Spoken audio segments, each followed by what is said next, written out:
A lot of us are wondering, what is all this technology doing to our brains?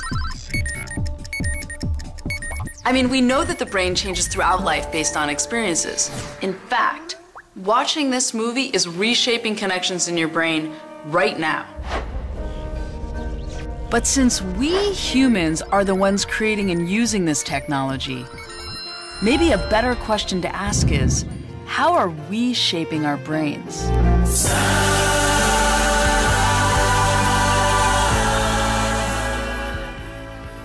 There's so much about the brain that we don't know. But there are some things we do know. You see, not long after we humans began thinking, we began thinking about ways to understand our own brains. One strategy thinkers have used throughout history is to compare the brain to the newest technology of their day. The brain is a clock, a switchboard, a steam engine, a machine, a computer. And we wondered, how can today's technology help us understand the brain in a new way? So we used that technology to ask people all over the world, how do you imagine the brain? It was amazing, like all these neurons firing ideas and images back to us from all over the world.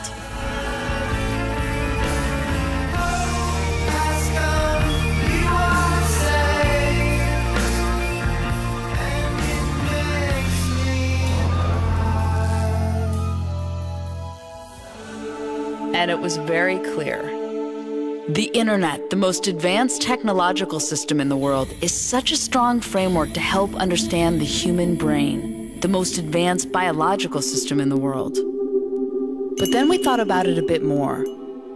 And since the internet is in such a young developmental stage, rapidly growing, constantly changing, forming billions of new connections all over the world, then maybe a stronger framework would be to compare it to a child's brain, which is in a similar stage of development, rapidly growing, constantly changing, and making billions upon billions of connections between different parts of the brain. So here's the question. If we say that the internet is in a similar developmental stage as a child's brain, then what can we learn by comparing them? Let's start with size. Obviously, the internet seems like a larger entity than a child's brain. But what does that mean in terms of our analogy?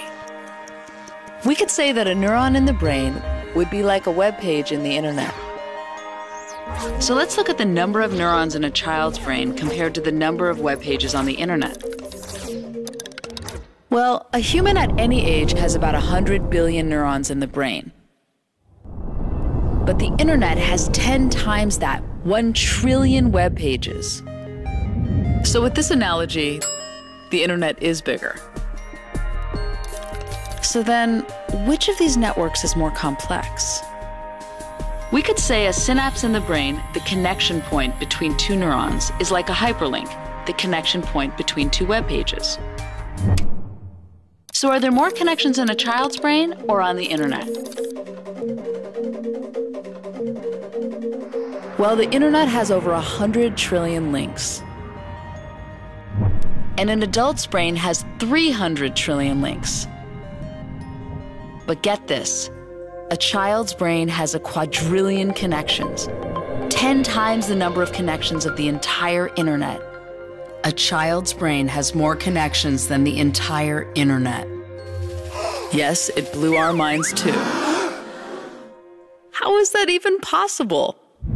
Let's break it down. As we said, a baby is born with 100 billion neurons. But those quadrillion connections, they're not there yet. Those connections form at a very rapid speed during the first 5 years of life, at 700 to 1,000 new synapses per second. Those connections are created through every interaction a child has, and are important because they form the architecture of the brain. So every time you talk to and engage with a child, you are literally growing a brain, connecting the different parts of the brain, which allows for new ideas, insights, and creative thinking. So each moment of eye contact, each new word exchanged, each time you make a child laugh, you are strengthening these connections. And since there are so many different ways to do this, we ask people around the world, send us videos of your favorite ways to engage with the children in your life.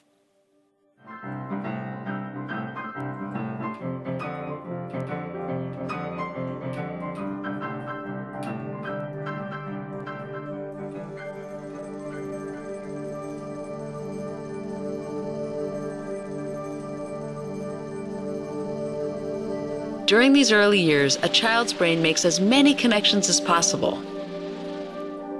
And then it begins pruning the ones that aren't used and strengthening the ones that are. A dynamic process that continues throughout life. But since a child's brain is activated by everything it encounters, it can also be overwhelmed, which causes stress. When the brain experiences stress, the body's alarm system is activated. If the stress is relieved quickly, the system easily returns to normal. And while learning to deal with stress is an important part of development, severe situations such as ongoing abuse or neglect, where there is no caring adult to relieve the stress, leaves the body's alarm system activated, which can have serious lifelong consequences for the child. This is known as toxic stress. Toxic stress can lead to a body system set permanently on high alert. It causes the synapses we use for learning and self-control to be pruned, while connections for fear and rash behavior get stronger. While the brain can change throughout the rest of life, these early years are fundamental in building a strong foundation for curiosity, creativity, and adaptability. And if we say that the internet is in the same critical stage of early development, making as many connections as possible, we also need to be mindful of how we're building its foundation. Just like every interaction creates new connections in a child's brain, every email, tweet, search, or post is creating and strengthening connections in our global brain, literally changing the shape of the internet that we as billions of people all over the world are developing together.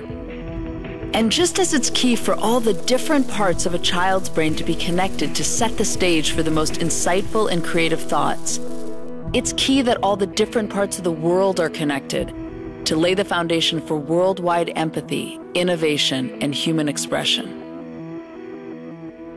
And while we don't know all the ways technology is reshaping our brains yet, we do know that every time we plug in, every person we follow, email, or link to, we know it's affecting us. So we need to be mindful of what we let into our brains, always. Which sometimes means knowing when to disconnect. Just as it's not good for a child's brain to be constantly over or understimulated, it's not good for an adult's brain either. For both the internet and a child's brain, the connections we pay most attention to will be strengthened, while the ones we use less will be pruned. So how do we nurture both of these growing interconnected networks to set a course for a better future? By paying attention to what we are paying attention to. Attention is the mind's most valuable resource. Every interaction counts. We all have the opportunity to shape the future of the world. And our future starts here.